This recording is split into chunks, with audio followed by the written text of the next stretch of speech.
Le plaisir est pour moi de vous savoir nombreux, branchés et connectés sur Lokole TV, fidèles téléspectateurs, fidèles internautes, bien-aimés dans le Seigneur. Bonjour et bienvenue dans les plateaux du réveil.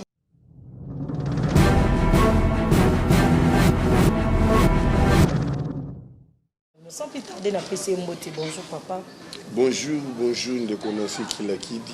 Et bonjour, Nabalandinioso. Il y a une émission de la 4 dans le Lokole TV. Nous n'avons pas mon avis. Très en forme. Ah oui, par la grâce de Dieu. Par la grâce de Dieu. Toujours vendre la délivrance parce qu'ils ont un domaine. Ils ont un péché dans l'ana, ils ont des cabos. Et puis ça met là, bâtonnier sur tout. Toujours vendre la pourquoi? Parce que quand il y a des délivrances, c'est bien. Nous avons un message, nous avons un appel, il y a un micro. Par rapport à Bakana, et puis bazar dessus.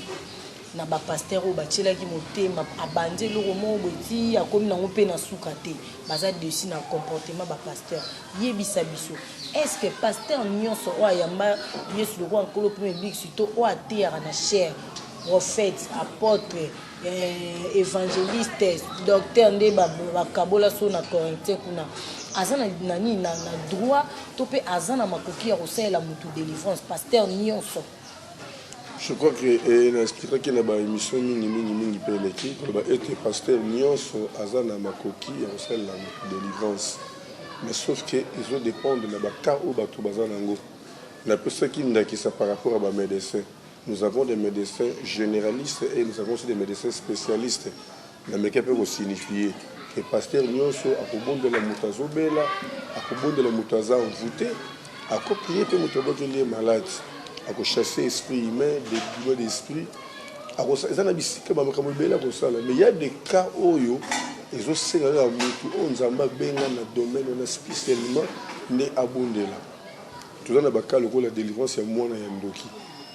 Délivrance, il y a moins de yandoki, et personne ne la pasteur ni en sauté. Dans le pasteur, on a mis à bien pour faire la délivrance, il y a moins de yandoki.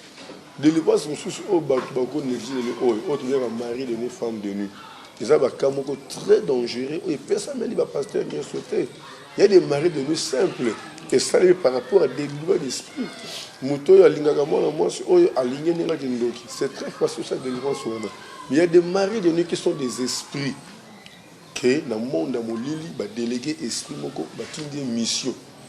Dans la moitié on va le songo na moi na ninga butu to mobali ya moitié butu ninga butu. Alors l'esprit wana est difficile. Bayaka peut-être au moins na botami. Bébé à 6 mois, babali c'est esprit mo ya mari de lui. Donc pour dire que bazoko la na ye 20 ans 30 ans boye ko découvrir au benga na nini. Alors que ne va na parce que vu na ye ezande avant na nzoto wana.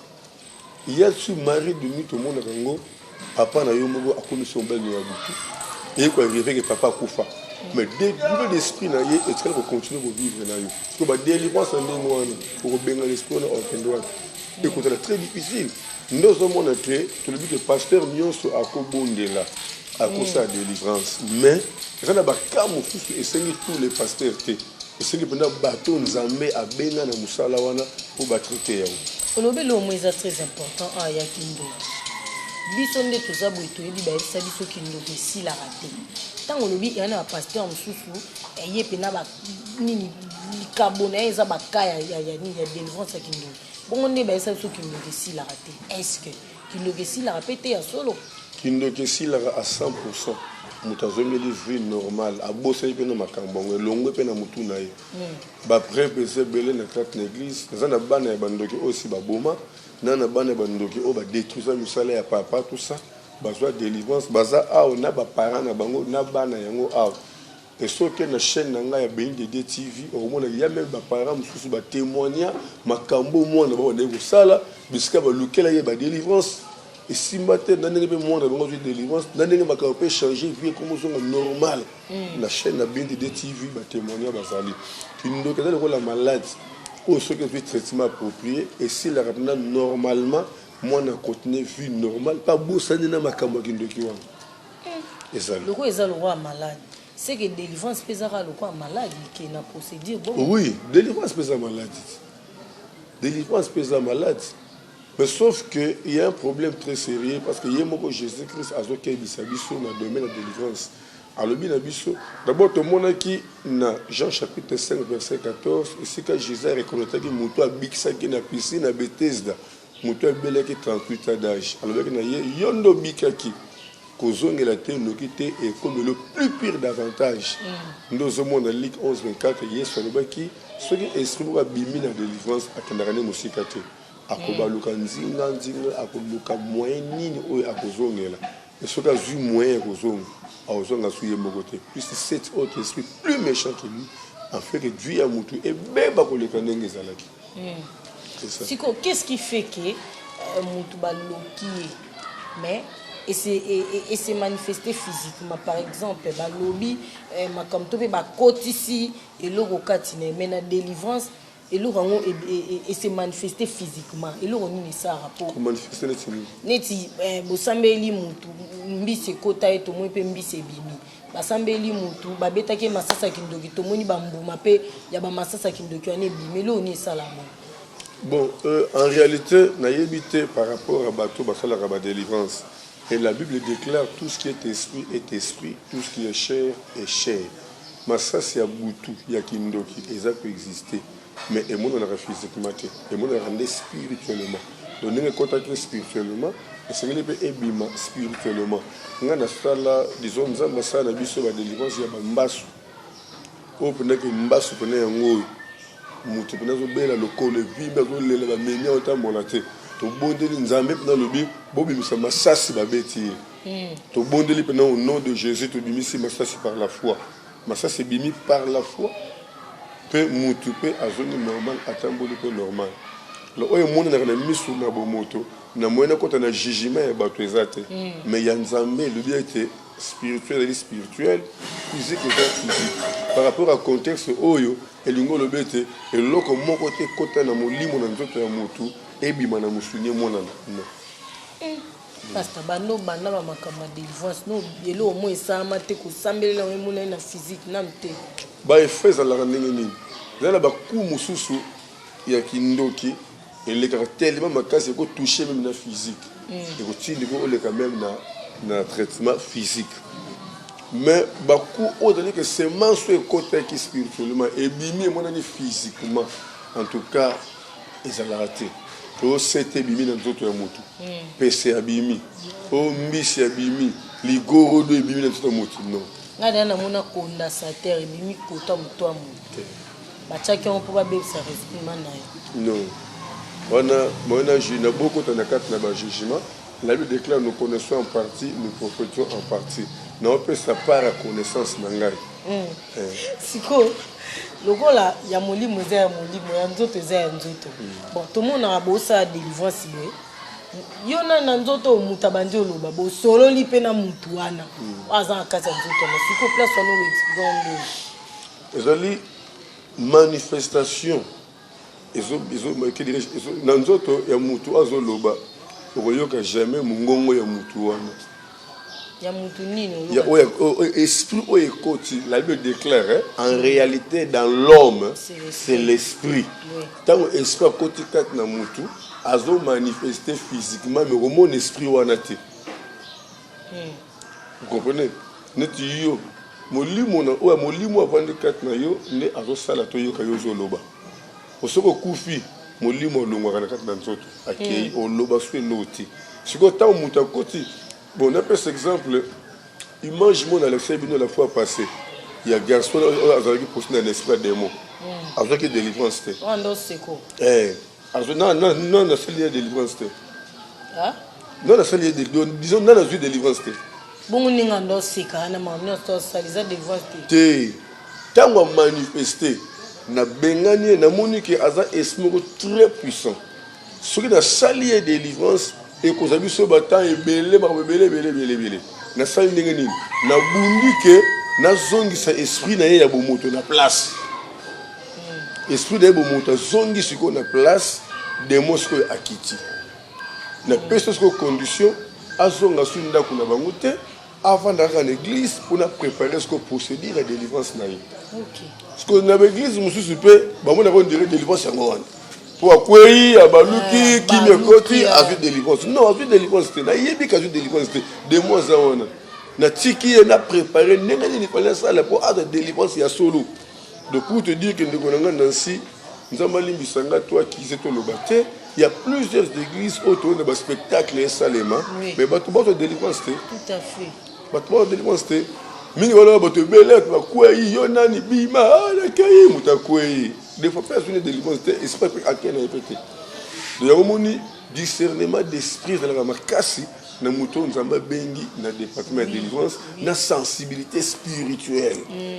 Le son nzamba bengi na délivrance il faut d'abord après cette révélation, après ce discernement, après cette sensibilisation. Le quoi les alliés domaine nzamba bengi langa talatina oyo azusu su mwasi ya musakoli atina pembeni poto sala force parce que ma femme est vraiment à la soutien pour le ministère haut. D'ailleurs n'appelle na biso na moment ya fiançailles nzamba lobaki nazo sangisa bino kaka pona libala te mais pona délivrance il y a libo pona ngai. Donc to bengamine na musala. Donc délivrance so kamo boye nzamba olakisa mama Esther alobeli pas en même temps busangisi makasi. Ceux qui n'ont ça délivrance na voyage na intérieur na intérieur na biso awa na étranger nzamba ko utiliser na dimension mususu pour éviter que na sko ngamoko. Ce que les gens maman a une dimension parce que le ministère de maman faut gagner. Donc on a quatre collaborations dans maman, il y a une directive nous avons le maman tant que la prophétesse. Tala, ngana longo ya longo et puis makamboke musique. Et ça n'a pas été un mot to yamba. Aïe sabiso alobi na matière ya délivrance, conversation ya moto azo délivrer na moto ba délivrer za la na sens té. Nyonso to mona yo na nzoto bima na kei ezara lukuta éclaircir biso na place wana point na to les combos te pour lobi ezara manifestation ya l'esprit.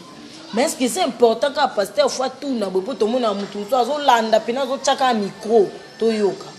Vous savez ma bezanini il y a d'autres bon frères Zamba Limbisa, il y a d'autres pasteurs qui pouvaient le faire pour impressionner les gens, pour attirer l'attention de d'autres personnes.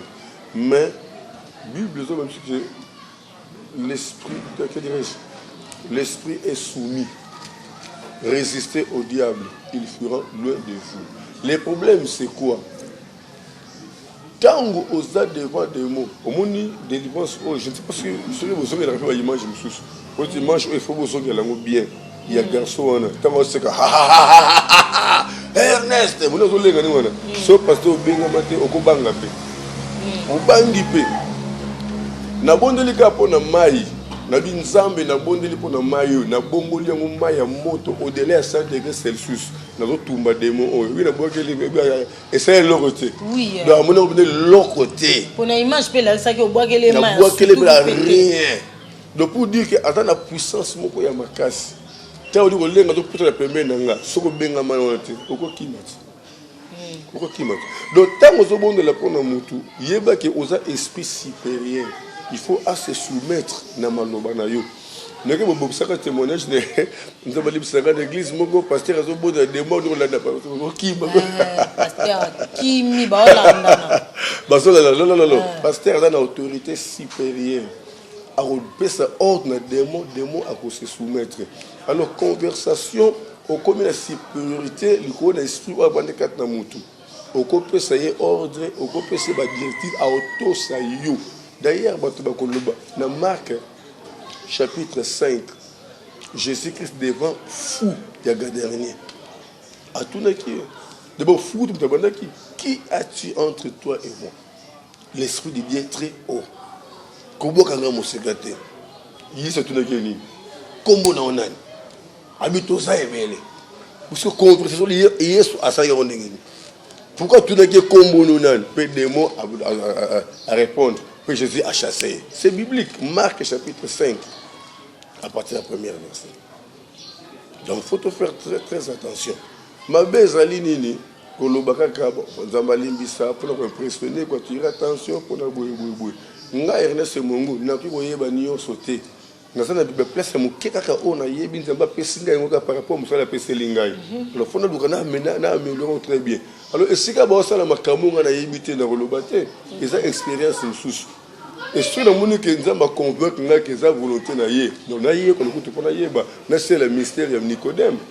Nicodème a dit que oh azali nzambe mais qui mo kozina ngai mona tourner na miso bato ezate na butu na molili aluki na kinso ke pour ayeba alors to lukaka to se compléter na ba ville o to za nango et le que to juger likambo to yebité ba débat ça la que belle na nanda débat mo pasteur mo boy dit mais ça la raté oh dit mais ce n'est pas biblique dit mais c'est Ancien Testament est-ce qu'on attendit tout ça bon est-ce que Saint-Esprit a révélé là parce que dans le Saint-Esprit tout n'a pas pasteur donc makambo za belle na ba nzambe.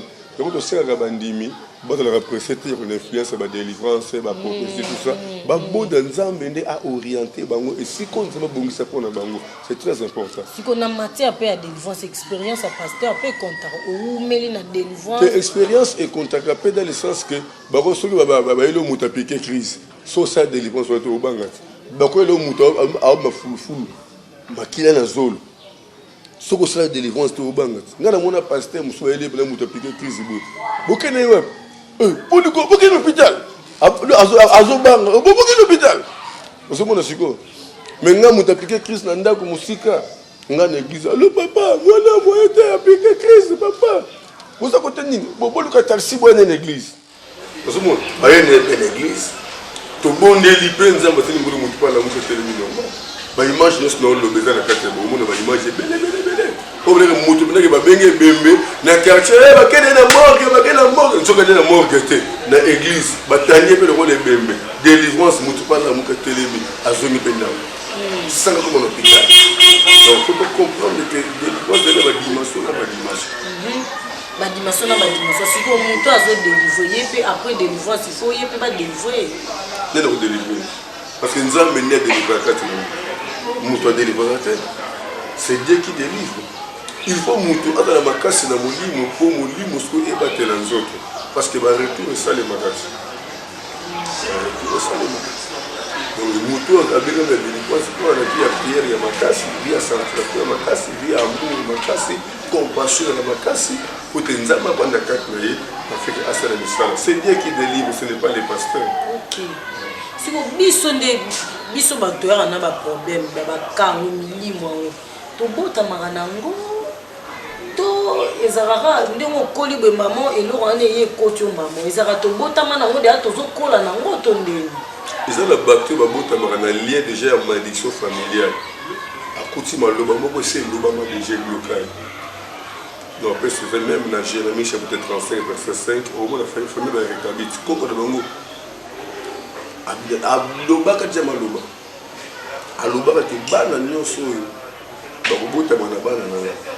na bakoko ya bakoko na bango nyonso bakovivaka bavie ya likolo te baotongaka bandako ya minene te bazalaka na vie ya se batongaka batante mpo baumela pour dire que osalaka erreur batonga immeuble onini papa ce sont des choses qui existent jusqu'aujourd'hui il y a des familles oyo bakufelaka batete il y a un docteur akufa il y a un magistrat akufa il y a un ingénieur akufa bon papa il y a un mutu munenga na roi disengo na tiyaza na ngana za avara silanda bon mon voyez yazali donc il y a des familles qui existent jusqu'aujourd'hui c'est des choses de basalité mais singulier aussi pas néman de kubuka yoki maté na ya leli aleli na pona bo leli ay maté te na supporter te ninga za awe ninga to botama biso nyonso na famille mutamisa mutu azate auquel elle a d'accord pour la vie assez et à la belle à mon tant que bon délire nous avons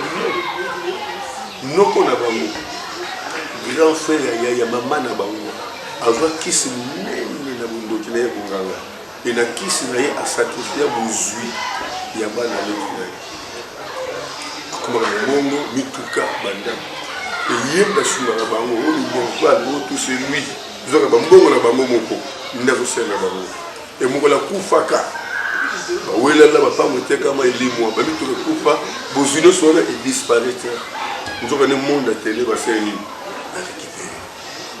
ko bato ba kedaka pa nganga o non na kisa mbongo peshe bozua oh non ko moto bozua ezaka yanganga te parce nganga sala te ezaka ya bato yo azibaka kotoyo apesi koto pour dire que bozua bande ko na bazolela monde à télé ça récupérer yango il y a ça les ne peut que ça me pratique n'est pas moi c'est mon cause moi c'est pendant le policier abali libala kitoko balela mbongo militaire na kanga peke na yawa te libala sema liboso elongwe libala elongwe eningisi famille bakanga sima ko perdre libala mama na bango ameli pa na nga to koti na bureau mama libala to bandi ko prier na yebaka te nga na pesika révélation mais nzamba otalisa ngai base ya kolimwa ya bazemino eza papa oyo abotani mama na ngai yo mwasi agangi nayebaki yango na boyaki nakata kofunde mobali na ngai bakokanga yo bapalangas akufa kala rapport nini ezali ololea nalenga mama na yakota mais papa nini susu lelima olembisa nga nayebaki te ke papa akufa mais en tout cas nzambe alobaka na ngai atikaka jamais kokosana na ministère dossier eza awa ke papa kufa me nzambe papa nde aa na base ya bazemi folo sikoyo namoni mama balukeli mwana na ye yo ozoganga pasteur nyonso oyebi ye lelo oyebi ye te makambo asala oyebi yango te papa ozolobela papa na yo oyebi ye abalukeli nga pasteur vanda na ye ntango nabalaki papa na bango atalaki na kisi ya makasi soki otambola nzela abeti sirkule banyoka baye ngai na kima bamate na nzoto ti mona zwi bamate moko na poche azali na bakisi moko extraordinaire oyeba mama sikoyo elingi kodéfinir abi c'est sûr ntango azalaki na bomoi na bakisi na ye wana ndasakifiaka mabota ya mwana sikoyo asuki te atika jamais koyeba histoire ya papa ndomoni basouffrance ebele otuna ngai ewitika na jo ya boti makambo boti basala to subir conséquences tokomona même na bible na 1 roi je crois 4 tozomona histoire ya Élysée mwasi ya basakoli oyo bapara na kobali na ye azalaka na niongo ya bato mwasi ayeba te tobali akufa bakolo niongo baye koreklame mbongo na bango lokola mwasi ya na mbongo te balobi no bazwa bana na ye mibale ya basi bakomisa ngo esclave na bango pour dire que bana wana basalela bango mbongo barekipere ndiongo na bango pour dire que eza na bato ebele bazofuta masumu bazofuta niongo ya mabe ya bapara asisa classe na université atikala jamais kozwa mosala ya manonga nzoka nde contrat moko esalemaka na famille nde ye azofuta yango sans ke ayeba. Donc il faut comprendre que dans le domaine spirituel, ce qui est révélation exacte, Koko Samate, ou Yangulu, la délivrance, on a beau de la prendre à Yenza, il faut nous avoir bien dans Moussalawana, où il va comment orienter au bas de problème. C'est ça. C'est très important dans l'idée par rapport à solo beti ya ndeko mwasi papa kanga ya kufa. Est-ce que différence pesa na moto baloki mutaloki aza abomo na moto baloki mutaloki ya kufa?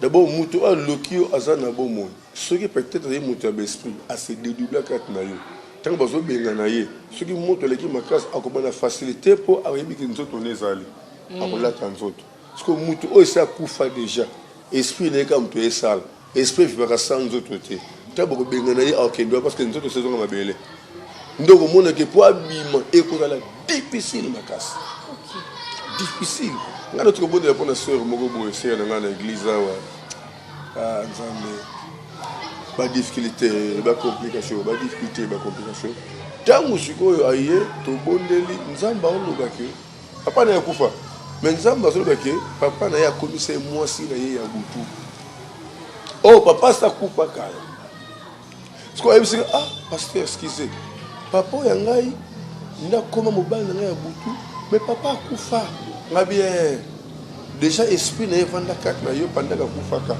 nzoto de kunda maka mais esprit na ezo konta kosala kaka na yo na monika te mutu na sabandi kolela ngasiko na kima mawana passe la tuni mama oso de la ni sepela parce que révélation monani to bon la scope ote na leli parce que to na ka mona muke na otaka ndoto na osakisa nzoto na papa na tongo pe na yebisi papa yebisa ke ono wali ya makaba bandoki bosana yango nga na sambela kana ngai et l'équipe ndenge wana nzamba révéla ka ekala mais attiraka attention te. Donc dans le domaine spirituel ce qui est révélation exacte Koko Samate au sa délivrance no kité no moni bato belé bazo dépenser parce que nga eloko sala ka passer nzamba za contrat ibne osamsa na ye biso to yambaka bato esi ale kuna alesi kuna lesi kuna sili aye komeka biso ba blessé de guerre nembaka ndeko moko na États-Unis ndela ngai fond de délivrance ya $10 parce que aux États-Unis otindi $10 na yebeka esuka ndenge wana na yebaki kaka na soki da décision ngana kopiaka so pasteur mbongo te na pas aux États-Unis pasteur moko ya na Hollande na futa ba billet ba dépend na kati na Hollande bondela pona nga tanga bondeli pona nga na zonga États-Unis bo situation nga et s'aggrave davantage njoka na pesa ko fandi ya $1000 donc ato pesa ko $1000 kitata mo moketi de 1000 à 10 donc comme il a tango esengeli bandeko ba comprendre que ce qui révélation est difficile les personnes témoignage moi aussi mon to bondela ki awa abandina mobali na pasi mobali asili ba classe azu musala nzamba sungi atomboli mobali na ya komi na mbongo comme tamo na mituka minene bandako komi ko tongama ayeko ina mwasi dans les vides akomi ba na balabala na classe ne tak ba bana penda babimi apesi bamboma kamuso aleki na mwasi kurebela kati mwasi aluka délivrance comme Nancy a dépensé mbongo nyonso azala nango ba bijoux ba super kopesa ba prophètes jusqu'à tel point que amoni pe no asuki nzamba sungi ayekola nanga na émission ayoki explication ba délivrance et touché ayeko benganga et ce mozako na Petro Congo c'est fou na kitambo adresse na pesier Arrêt Maison Mbungu, avenue Kimvula numéro 3, église bénie de Dieu. Aïe. Tango to bonde, l'inzamba le non. Dossier ça pas mobile na hote. Dossier ça pas na yo. Tibo bala na ki. Balati sakio poso ya ngando. Ba pesa ki o délai. O vivre tango moké na moi kimia. Tango délai ba pesa ki ekoki, nde ngando abandi ko manifester kat na yo. Dossier ki mobile la na metu. A sentir on dirait que dans un loko beaucoup bon ngando moi nyama do be faire ngando zo manifester ba le sentir que dans un problème a qui mano ko la na sam na chamba comme na salon parce que sur le salon moi ça zo ya pour la mousse a mo ni nyama ozo ko simba ye a surtout na zo banga na ninga kima mais moyen aloba exact nde moni ba se belé ba boa kele bango ba mauvais sort moi ça olumba solo o ya zo mona ngote mo bali kaka mto yoka solo wana azo supporter aussi ma moi dans d'autres côtés jusqu'à tel point que moi c'est de papa Kimi makambo est belé dans domaine de délivrance ce qui révèle c'est très grave. Or il y a aussi des pasteurs qui ont ces dons de révélation mais bana do ya kolongola te ako peso prophétie ya solo mais ana nguya ya kolongola te parce que na ba pasteur mususu ba benga ba travailler na ces collaboration à soutenir le ministère moko peut-être na don na ye na grâce de matikat naï mais il y a mon don grâce wana comme ministère à ça l'esco église or l'église wana akosuka na grâce asuka na don akoma na ministère te akomona ba prophétie ya solo a lobby akobondela moye mutabi kizate pour manguye kolongola epesa mela ete azaka na nguye ya komona il faut s'attacher na muto na nguye ya kolongola basa la collaboration. Mais il y a cause de grâce, à cause de don, à cause de l'église, mais lui, moi, je souffrir. Nous avons continué à faire conseil. Nous avons fait pour la image, mais bon de la moli mon ensemble à orienter bango, bisikani bakele ko lisa kundima na bango. Donc c'est ça. L'homme de Dieu, le vélo moins très important. En tout cas, le apparemment des émissions et fou nga mabobele nga moko na ebité so bandeko bala na ba mpe ba zo ko nga na zo. Na bi mosa nzambe moko ana grâce le molo. Yebe na mona nzamba ebisinga yo boye ba tsholo mo ba solo mais ba masaroline ya mabende ko bisama. Ya malamu c'est difficile et ko bisama na ebité mosa nzamba modèle na donc asa parmi bato lobi nzamba pesio ikabube apesio ni ya ololate. Je n'explique clairement à la grâce à un don mais à un ministère.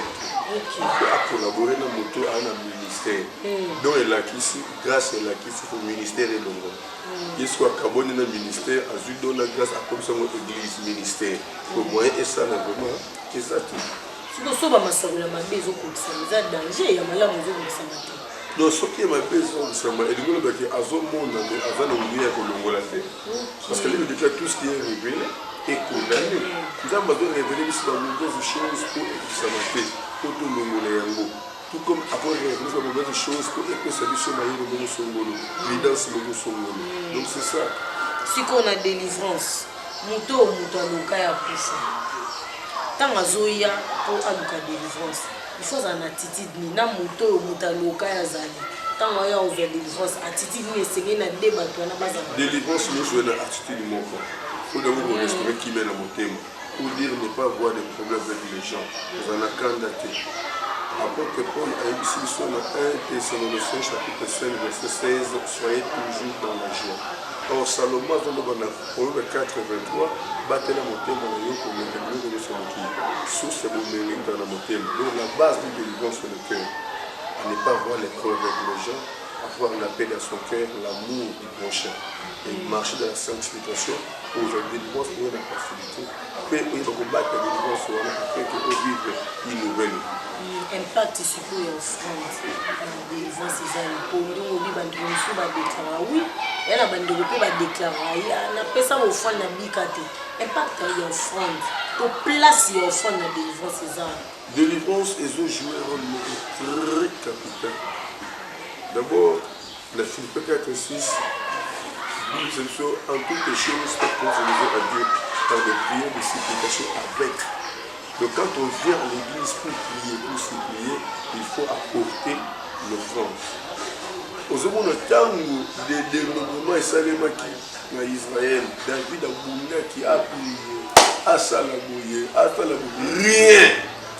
Mon frère qui garde les non. Nous sommes en Ango, il y a une prière, et dans quatre offrandes, David a dit, n'a pas jamais jamais et l'eau que vous écoutez, moins. Puis n'a pas jamais jamais et l'eau que vous allez abattre. On a fait sans âme que vous écoutez. On a fait sur offrande, les amis, les paix. Donc, offrande de biso à l'église. On dit que ah, vous êtes église en âme. Nous avons mené notre dirigeant à biso. Nous avons pas dans le domaine de la délivrance. Nous avons pas de retraite de délivrance. Il faut apporter là au fond de nous. Voilà colo église de Cameroun. Et nous avons mis dans la Iboui. Ma délivrance est aussi matée parce que ça peut correspondre à la mission de la et nous avons minimiser devant Dieu. Après, il y a l'air devant le docteur et devant le médecin. Devant le docteur, il y a l'ordonnance. Ah, docteur, qu'est-ce que c'est 5 docteurs? Comment tu as 3? Le haut docteur a zoloba, il y a un monde de le haut mouton zamba loba, il y a un monde de Coca-Cola. N'a de comment on fait l'émission au Ganga. Bande Kolangai, nous avons surtout la photo. Soit bien pasteur bon de la photo, à bandir en offrande, c'était un faux pasteur. Parce que tout le monde ça fait de l'époque à combien de personnes. A benga même pas na musala. A benga même pas na musala. Quand nous avons besoin pour exiger ce que nous appelons offrande. Quand nous avons na retraite, nous ayama offrande. Ngai bandeko na ngai batombokela même ngai dans le sens que oh non ah la poto va passer va sala la misala tout ça yo di mosala musala te comme ça souffrir il faut nous comment musala il faut moi sur la déblier tout ça mais nganza même c'est la vie na yo ezali loba na ngai kolia na yo kolata na yo liloba église na ngai ata mokolo moko te ekanga il faut toujours coller kotala musanza mapesi ngai yozo kamwande na opesa mbonga litia wa mbonga biloko azo kamwa na bato bana permanence tala biloko to aussi à la carte l'église pour son caméra pour ça na la kata na partenaire mon côté oyo atinde la nga moi tu que chaque mois tu dans mon mbongo besoin rien na na partenaire dans ça na partenaire na pas na mira bon fait l'église en Zambie azo pouvoir na nenga bonzambe na ye na ndenga botambe na ye tokota na bozindo te to musato osala ye moka nzambe singela Jésus biso basali na ye na sala que dirais nzamba ça de libre c'est moi na moka mukie mo na 10 ans que mon cas besoin na madia bare à quel hôpital la mission générale parce que moi mo sur 1000 combien de dollars pour na baba na ye ba premier chose je ne sais pas moi alors maman na le bida va na mbongo te pasteur na za de l'autre côté mais dans le Lukande offrande. Et tombé que Baba, dans l'église de Ziki, na moni a une offrande de $300. N'a eu $300, sommet aura des baffes, la médium valait 150, 150. N'a bien mis des soldats, to lala to na se, to lele la nzambe, miracle s'opéra. Moi dans la mouka, à zone à l'hôpital, balai et disparaître. Et disparaître. Nana yaba moi si mouka zo kene mbang l'hôpital, moi na sili makila ba transférer l'hôpital tous. Ah to kia, to kuta nini. Papa, mais ça moi, il y a rien d'autre. Tu m'as mis où l'église. Et puis c'est somba, Victor le monde a suivi Victor le monde les examens na miracle. Papa Melissa, na minute moi na toki. Nous sommes normal. Na monika a vu 5000 francs offrande à PC. Mbongo nous sommes dans l'hôpital. Azur. Ah, toi l'église de Monassi qui n'a qui dit, libana église, bataba na Simakuna. Il y a un frère, qui va jouer sur le de la frère, Abela Manadi a voté à Monaté, à côté de l'hôpital clinique Ngalemo, à Sali 5 jours l'hôpital, changement de l'autre côté. Mais Batali Bambon va dépenser $500 dans 5 jours. Mais nous ne pas l'église, car on a compliqué. Pourquoi on va dire qu'une église? Bon, père de Mbongo de Télé, même Moutakou, sur l'église, il y a une église. Je ne sais pas si je vais comprendre. Pour bon de l'Inza, même si on a gardé pendant 3 jours.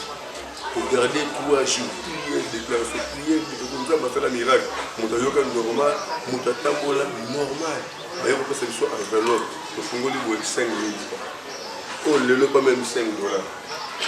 Mais on va dépasser $500 basé de l'autre côté. Il n'y a pas de Nzambe, il y a 5 000 francs. Si on est sakana na Nzambe, on peut déconsidérer ça la Nzambe. L'équipe va pasteur et il va abuser en matière offrande. Il y a un moment où il n'y a pas incrédulité pour offrande. Bon, oui, ça c'est vrai. On a beaucoup de langues d'offrande. Après ça, on va témoigner. Il y a une maman à Londres. À titre de la offrande, il y a $500. Ça va délivrance et moi, les mots dans la photo, à la monde, la prison, la dégâts, tout ça. Pour délivrance, c'est ça, les mains. Si on a bien délivrance, c'est la délivrance. La loi va gêner la quartier. Pour bloquer. Bakangaï va signer la cour de la on a la délivrance, maman, on a un dégo. Tu vas demander de ma solo bitoko. To bunda jour où la délivrance de garçon. Pour mettre un canon à photo, on est une église, on dirait un retour. Nous avons fait un miracle. Journée mobile, pour réussir la bouture, espoir la bouture, des personnes normales, pays normaux, les bassolis, les CP, nous sommes normaux. Nous avons fait ces conditions. Pour terminer, amène la santé, amène la makayate. Nous quitter.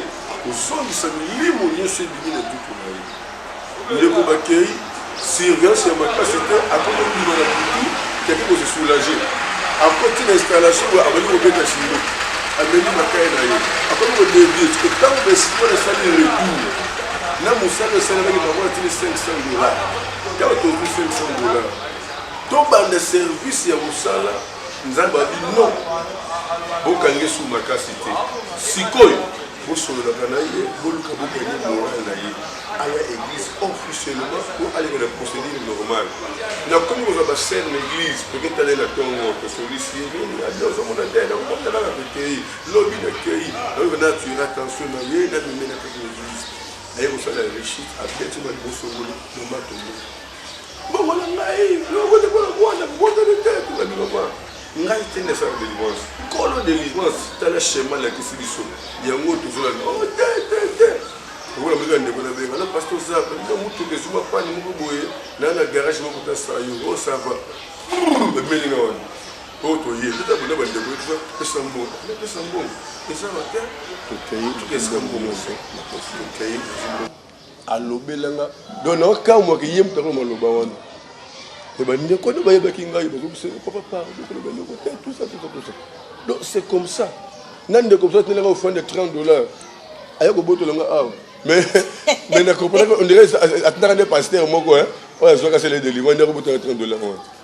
au 30 dollars pinatina qui t'escope hier te le bon côté on peut ça on peut t'amener on peut monter 30 dollars mususu pas parce que sur 70 dollars il y a franc je crois à landango ndekona ayo kozongo na chaîne à télévision tant ndekona ye nazuka kaya message oui comment ndekona ye comment na tata de yaka na fondé kaya ta moni ah comment on a tel message tant nzamba ba kitala boyi mais au moins na souka zate parce que to c'est là ba temps au salaki pour te ta retraite c'est là jamais ndekona ye juste mais non le roi tindio o te tika ngona ko yebisa ngabite le ko la sengi ngo yo pesa ye mais au pesa rapport na juste 70 dollars ozonisi oui on s'en dit bakana baka ola donc musala oza musala ya passe biso bato délivrance ye moko pe diable e moko en disramité ma ya batu pour ba soutenir biso parce que batu mususu pe ba osala ngo ba délivrance mais ba pe na milimo na bango mo bosongolo ozo soutenir bango bazo ka ba mbongo ba don mais biso poto za don to mbongo eza passe pourquoi parce que diable ko linga te to za na kimia a linga te to se retrouver il faut envoûter à bloquer batu bati yo so na ba émission o ngana sali ba mbongo na dépenser ata mutu moko te aloba que non na ndimi ko stonera yo to ndimi ko stonera yo au foutera combien chaque mois na botinda to mbongo loyer na yo mais ba ne pas comprendre le rôle nzambe na benga biso na musala toujours continuer à garder fidélité à biso pour te dire qu'un jour Nzambe akoyeba kanani ko bongisa masolo. Amen. Voilà, merci beaucoup l'homme de Dieu Tokomi na Souka. Je crois que prochainement tu recota na point oyo to énumérer qui a to simbarité to zongo prochainement. Toli to kabana na yo l'homme de Dieu.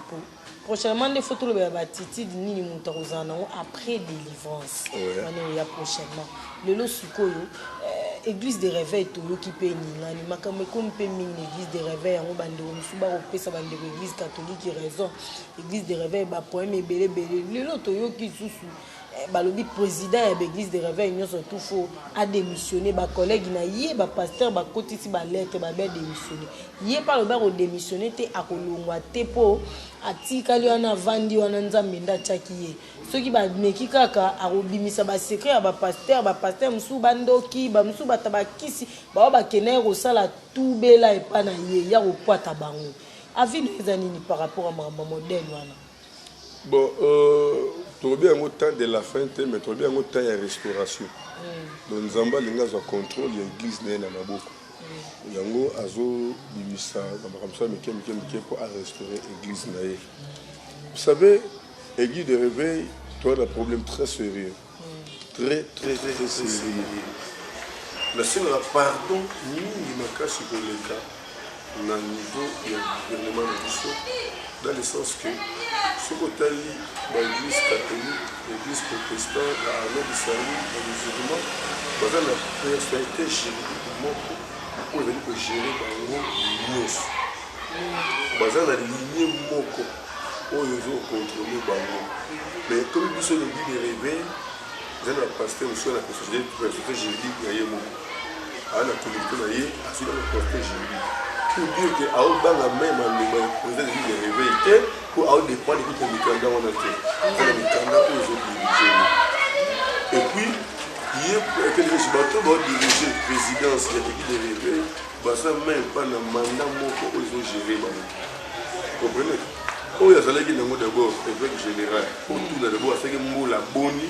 pendant parce que nombre des années oyo asalaki vous comprenez il faut tout payer ce que pour après ça ce que pouvoir et pas y ndeko pas na biso à côté que réunion na banane parce que réunion on a été là qui catégorie sur la c'est là aussi le problème église de réveil au devenu RSC et c'est l'institution où se diriger la plateforme et chaque plateforme vous allez ensemble à l'église mais là l'église de réveil ont remarqué nous avons au conseil des églises de réveil et dans la plateforme où ils allaient adhérer na au conseil de réveil na RSC baza d'hérité donc c'est comme si on a deux églises de réveil il faut réformer et salement tous les présidents il y a plateforme baza na moko na boyokani ne va voter président moko pour diriger l'église de réveil mais l'église de réveil nyonso ba pesa mo mukanda moko o ezo contrôle ya ba église nyonso